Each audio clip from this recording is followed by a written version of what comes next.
Hello, welcome to Bible study time and welcome to my quiet time Bible study. This is the time where I invite you to come and join me in the comfort of my prayer room where I share different topics and research with you about the Most High Creator God of the universe, the God of Abraham, Isaac, and Jacob. And my Hebrew name is Ahava. Thank you so much for joining me.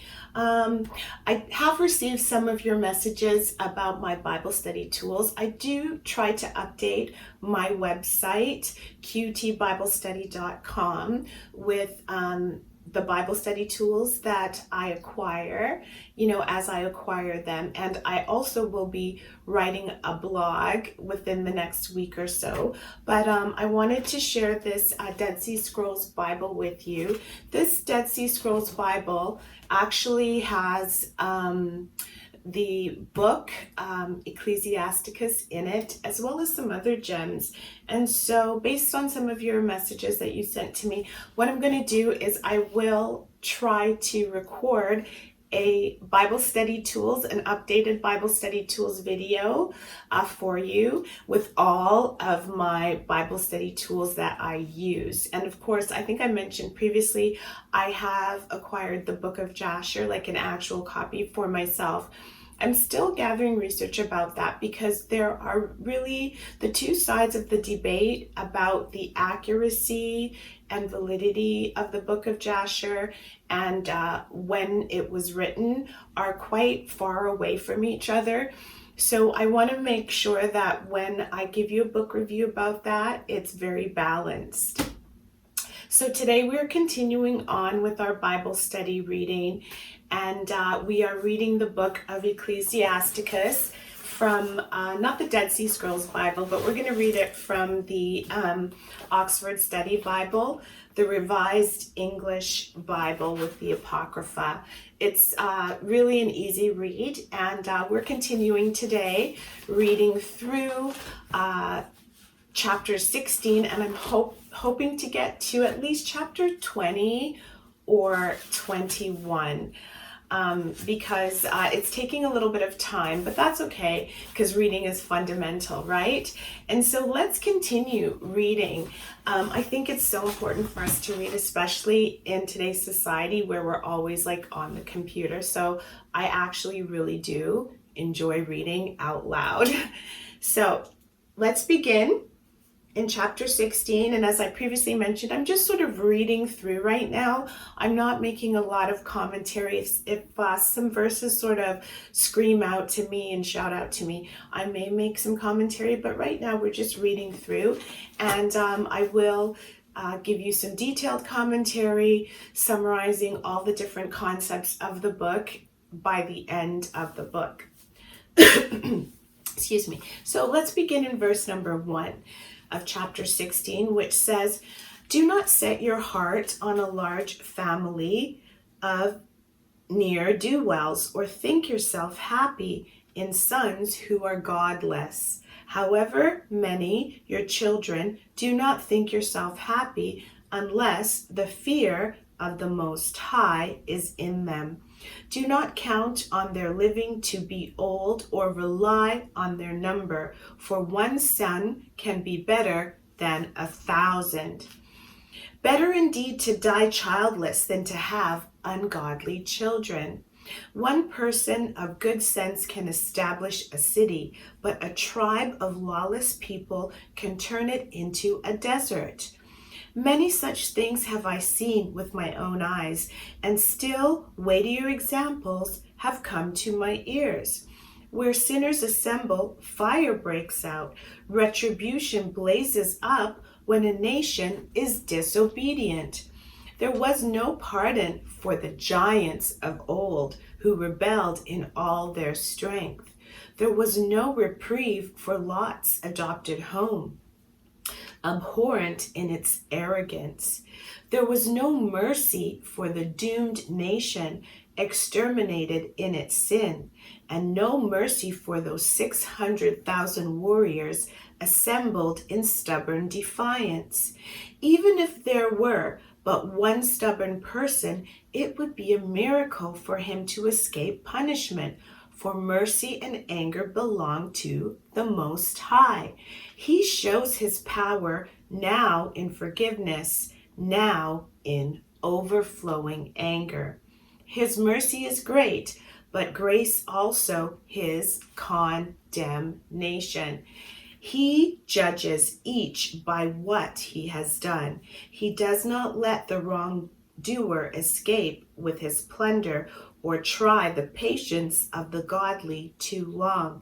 He gives scope freely to his mercy, and everyone is treated according to his deeds.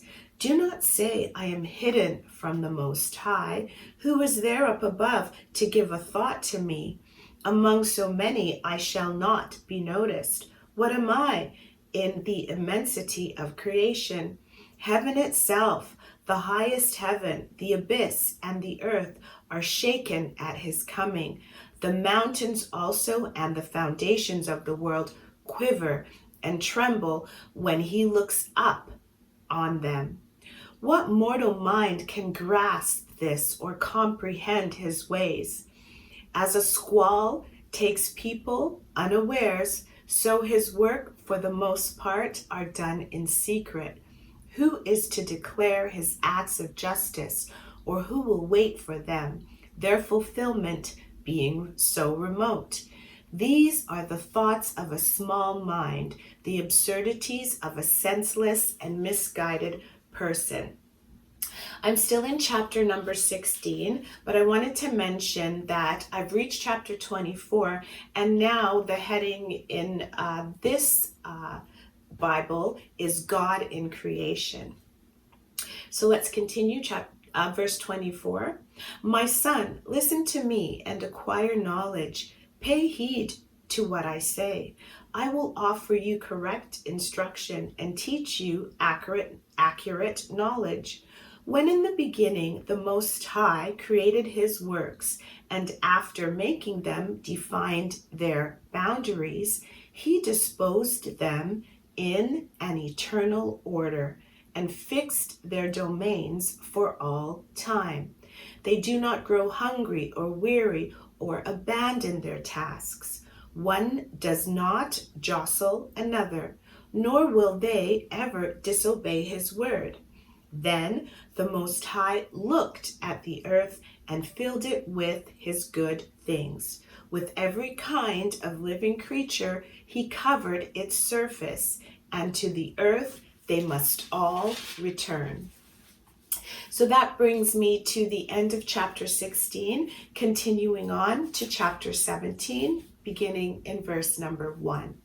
The Lord created human beings from the earth, and to it he returns them back again. He set a fixed span of life for mortals and gave them authority over everything on earth. He clothed them with power like his own and made them in his own image. He put the fear of them into all creatures and granted them lordship over beasts and birds. He fashioned tongues, eyes, and ears for them and gave them minds with which to think. He filled them with understanding and knowledge and showed them good and evil. He kept watch over their hearts to display to them the majesty of his works. They will praise his holy name, proclaiming the grandeur of his works. He gave them knowledge and endowed them with the life-bringing law. He established with them an everlasting covenant and revealed to them his decrees. Their eyes saw his glorious majesty, and their ears heard the glory of his voice. He said to them, refrain from all wrongdoing, and he taught each his duty towards his neighbor. Their conduct lies open before him at all times, never hidden from his sight. For every nation he appointed a ruler, but Israel is the Most High's portion. Whatever they do is as clear as the sun to him. His eyes are always on their ways. Their misdeeds are not hidden from the Most High. He observes all their sins. Charitable giving he treasures like a signet ring, and kindness like the apple of his eye. In the end, he will arise and give the wicked their deserts, bringing down retribution on their heads. Yet he leaves a way open for the penitent to return to him, and endows the waverer with strength to endure. Return to the Most High and have done with sin. Make your prayer in his presence and lessen your offense. Come back to the Most High, renounce wrongdoing, and hate intensely what he abhors. The living give him thanks, but who will praise the Most High from the grave? When the dead cease to be, their gratitude dies with them. Only when alive and well do they praise the Most High. How great is the Most High's mercy and his forgiveness to those who turn to him. Not everything is within human reach, for we are not immortal. Is anything brighter than the sun? Yet it suffers eclipse. So flesh and blood have evil thoughts. The Most High judges the armies of high heaven and humankind who are but dust and ashes. Moving on to chapter number 18. He who lives forever is the creator of the whole universe. The Most High alone will be proved supreme. To whom is it given to unfold the story of his works? Who can fathom his mighty acts? No one can measure his majestic power, still less tell the full tale of his mercies. They can neither be diminished nor increased, and the wonders of the Most High cannot be fathomed. When anyone finishes, he is still only beginning, and when he stops, he will still be at a loss. What is a human being, and what use is he? His good or evil deeds, what do they signify? His span of life is at the most 100 years. Compared with unending time, his few years are like one drop from the ocean or a single grain of sand. That is why the Most High is patient with people. That is why he lavishes his mercy upon them. He sees and knows the harsh fate in store for them, and therefore gives full play to his forgiveness. Their compassion is only for their own kin, but the Most High's compassion is for all mankind. He corrects, disciplines, and teaches, and brings them back as a shepherd brings his flock. His compassion on those who accept discipline and are eager to obey his decrees.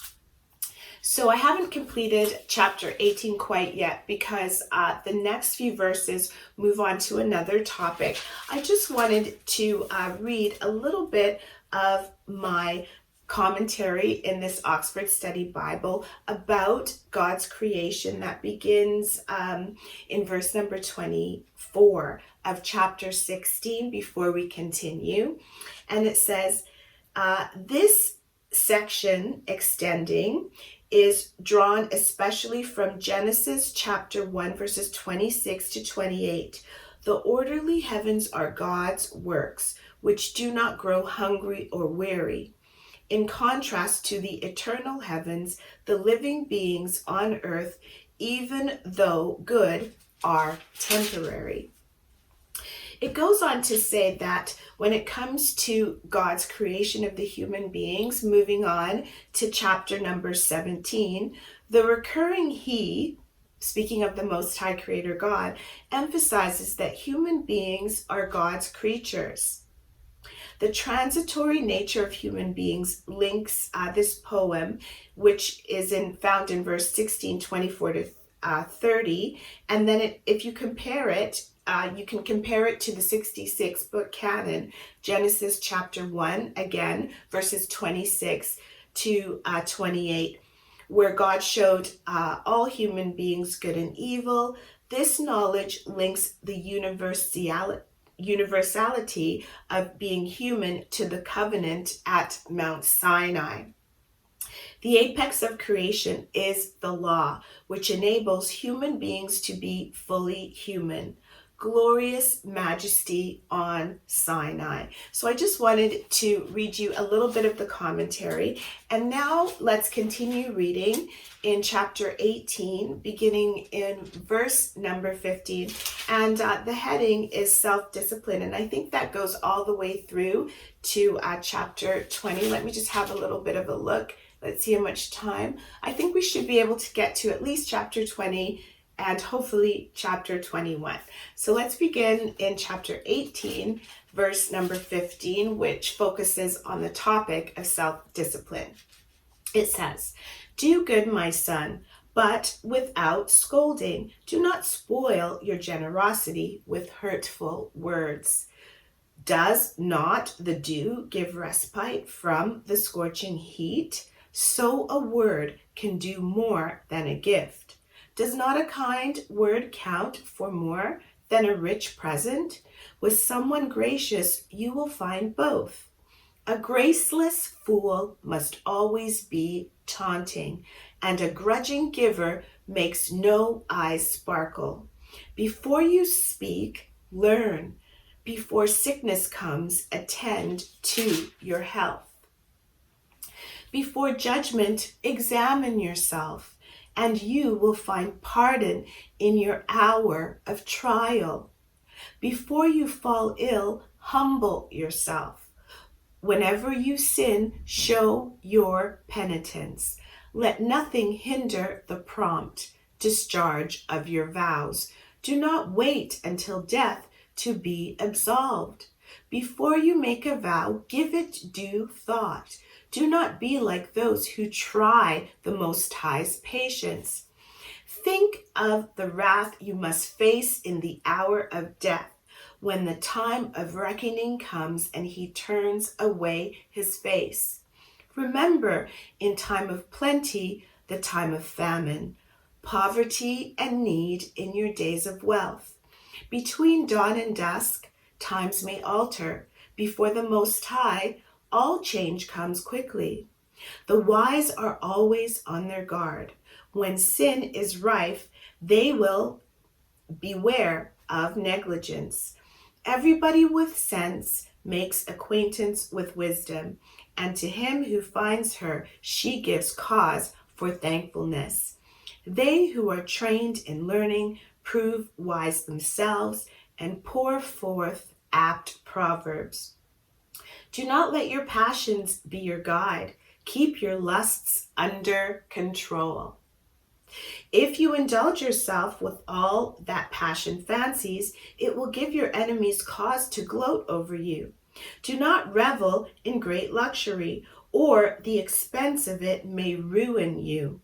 Squandering and drunkenness will leave you with nothing in your purse. And those verses are quite self-explanatory. So let's continue on to chapter 19, and those all fall under the same umbrella of self-discipline.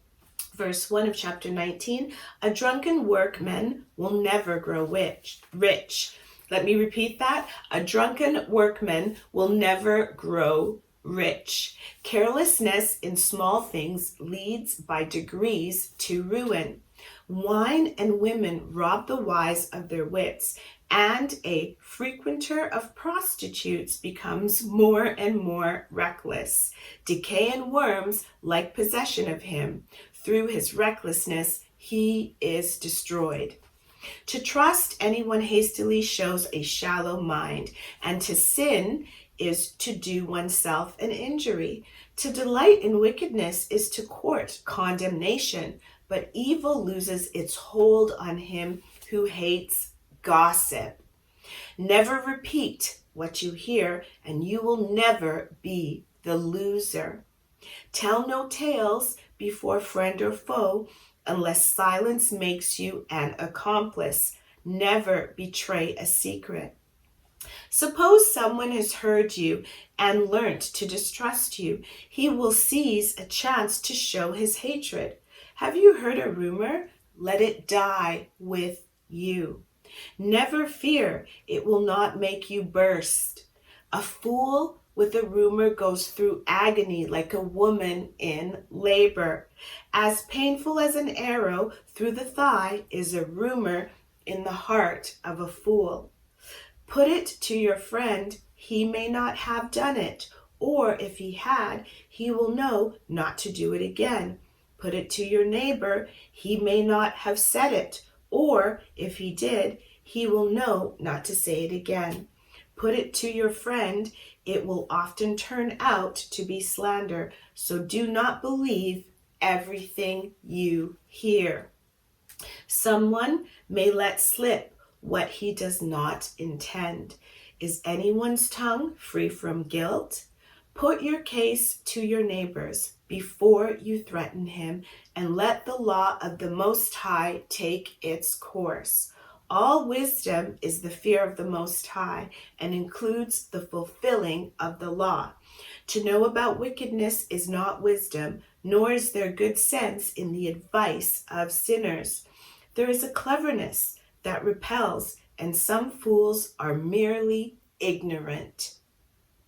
Better to lack brains and be God-fearing than to have great intelligence and transgress the law.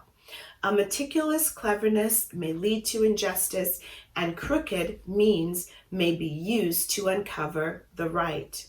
A scoundrel may bow his head and wear mourning, but at heart be an out-and-out fraud.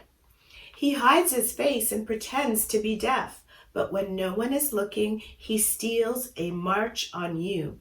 And if lack of strength prevents him from doing wrong, he will still harm you at the first opportunity. You can tell a person by his appearance and recognize good sense at first sight. His clothes, the way he laughs, his gait, these reveal his character. And finally, I think I will be wrapping up this video with chapter number 20, beginning in verse number 1. A reproof may be untimely, and silence may show a man's good sense. How much better to rebuke than to nurse one's anger? Confession may save someone from losing face. Like a eunuch longing to ravish a young girl, is he who resorts to force to secure right? One person is silent and is reckoned to be wise. Another chatters and is detested for it. There is a person who is silent, at a loss for an answer. Another is silent, biding his time. The wise are silent until the right moment, but a swaggering fool is always speaking out of turn. The garrulous get themselves detested, and one who abuses his position arouses hatred. Some find profit in adversity, while good fortune may turn into loss. Sometimes liberty does not benefit the giver. Sometimes it brings a double return. The quest for honor may lead some to lose their position, while others may rise from obscurity to eminence. Someone may make a good bargain, yet pay for it 7 times over. A wise person endears himself when he speaks, but a fool makes himself agreeable to no purpose. A gift from a fool will bring you no profit. It looks bigger to him than to you. He gives small gifts accompanied by long lectures and opens his mouth as wide as the town crier. Today he gives a loan and tomorrow demands it back. Such conduct is detestable. The fool says, I have not one friend, and I get no thanks for my kindnesses. Those who eat my bread speak ill of me. However, everyone will laugh at him, and how often? Better a slip on the floor than a slip of the tongue. The downfall of the wicked comes just as suddenly. An ill-mannered man is like an ill-timed story, continually on the lips of the ill-bred. A proverb will fall flat when uttered by a fool. He is sure to bring it out at the wrong moment. Poverty may keep someone from doing wrong. When he goes to rest, conscience will not trouble him. Diffidence may be someone's undoing, or a foolish appearance may bring him disaster. Someone may be shamed into making promises to a friend and needlessly turn him into an enemy. A lie is an ugly blot on anyone's name and is continually on the lips of the ill-bred. Better be a thief than a habitual liar, but both will come to a bad end. A lying disposition brings disgrace, shame that can never be shaken off. He that is wise in discourse advances himself, and he that has sense is pleasing to the great. He who cultivates his land heaps up a harvest. He who pleases the great secures pardon for his offense. Hospitality and gifts make the wise blind. Like a gag in the mouth, they silence criticism. Hidden wisdom and buried treasure, what is the use of either? Better one who hides his folly than one who hides his wisdom. And this brings me to the end of chapter 20. We will be continuing on with chapter 21 next week. And I know it's taking a little while for us to read, and some of you have mentioned that you'd like me to go into some in-depth Bible studies. But, you know, in my research and based on some of the comments, I realized that some individuals are actually quite fearful of reading the apocrypha. And so it is my hope that by reading through this book of Ecclesiasticus, also known as Sirach in the apocrypha, it'll allow you to see that you don't need to be fearful of picking up the apocrypha and reading it. And I am so grateful to the Most High, Creator God of the universe, for just putting the idea in my mind to read through these verses out loud. Even though I've read the book before, I'm really getting blessed by reading it out loud. And so I'm grateful to the Most High, and I can't wait to talk about all of the gems of truth and wisdom that we have read about over these past few weeks. In the past few chapters, they just spoke or wrote about spiritual discipline. And I wanted to mention to those of you who are new, I do have a Bible study series on this channel about spiritual discipline if you're interested. So I'll try to insert a card somewhere over here for you. I want to thank you all for clicking on this video, and I want to thank you all for sharing the videos. It seems as though some of my views have been going up lately, and that speaks to you guys sharing my videos, and so I'm so grateful to you for that. I also want to remind you that the Most High, Creator God of the universe, loves his children.